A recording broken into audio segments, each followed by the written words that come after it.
Nous sommes ici à l'avant-dernier jour donc, de la fin de cette COP 25, Chili-Madrid. Nous pouvons à ce stade nous féliciter d'avoir pu participer à toutes les activités, aussi bien des activités de négociation que des activités d'événements parallèles, d'apprentissage, de partage d'informations. Nous sommes surtout venus représenter le comité de pilotage mondial du programme d'IGM.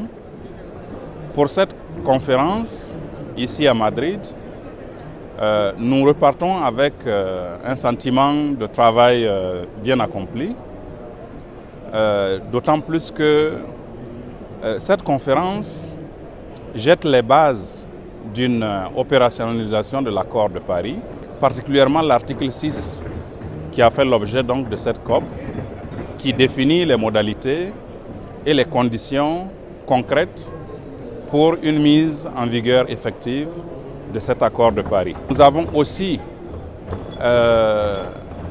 eu la surprise agréable de voir le plan d'action de la plateforme des peuples autochtones et des communautés locales qui a été donc adopté à cette COP 25.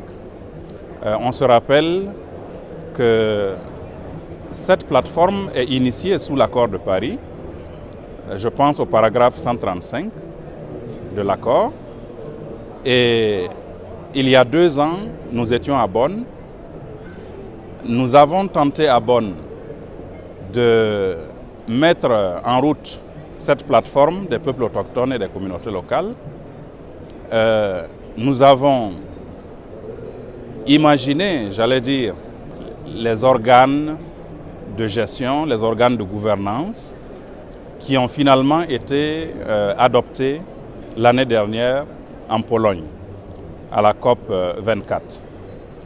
Alors ici, véritablement, on a planché sur le plan d'action qui définit les activités qui vont être mises en œuvre sous l'égide donc, du comité mondial qui a été mis en place de façon paritaire entre les représentants des peuples autochtones et des communautés locales et les institutions étatiques et institutions internationales.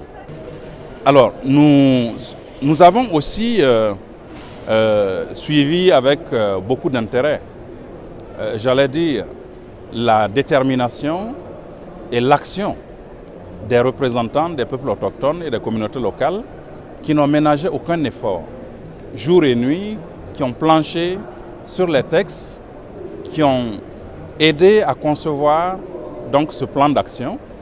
Et je voudrais, en tant que président du comité de pilotage mondial, leur réitérer nos remerciements et nos félicitations pour leur action, qui s'inscrit en droite ligne de ce que le programme d'IGM lui-même est en train de promouvoir à l'échelle, aux échelles nationales, mais aussi mondiales. Donc, je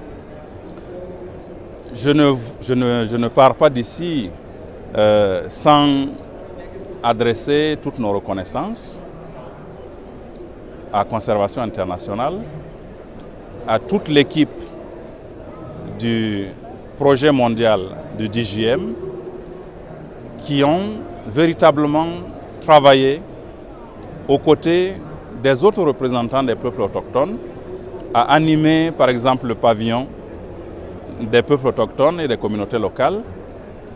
Plusieurs activités, en tout cas, sont à l'actif de cette équipe que nous saluons.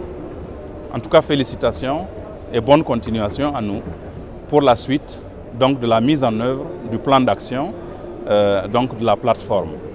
Alors, nous savons que pour le DGM, la mise en œuvre de cette, j'allais dire, de ce plan d'action est une opportunité supplémentaire pour que le DGM, dans les 2 ou 3 prochaines années, puisse véritablement démontrer ses résultats, que le DGM puisse, j'allais dire, se mettre à l'échelle en montrant de façon visuelle les actions qu'il a pu conduire depuis 2015 jusqu'à maintenant. Merci.